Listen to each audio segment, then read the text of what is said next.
सरकारनं संयम ठेवलाय, अंत पाहू नका असं मुख्यमंत्री एकनाथ शिंदे यांनी म्हटलंय। कायद्यापेक्षा कुणीही मोठा नाही असं देखील शिंदेंनी म्हटलेलं आहे। जरांगींची भाषा राजकीय वाटते असं देखील शिंदेंनी म्हटलंय।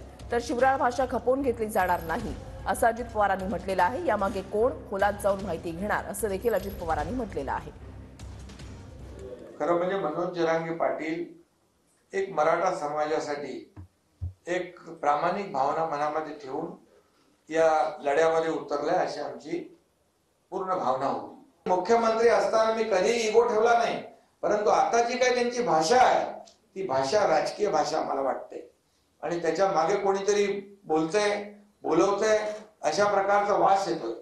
आणि आज मुख्यमंत्री, उपमुख्यमंत्री यांच्याबद्दल अशा प्रकारचं वक्तव्य करणं, खालच्या पातळीवर जाऊन बोलणं ही आपली संस्कृती नाहीये, ही महाराष्ट्राची संस्कृती नाहीये। आज देवेंद्रजींच्या बाबतीमध्ये कुठला आरोप केला त्यांनी, अशा प्रकारचं कोणीतरी त्यांना सांगायला लावतंय का याचा त्यांनी विचार केला पाहिजे।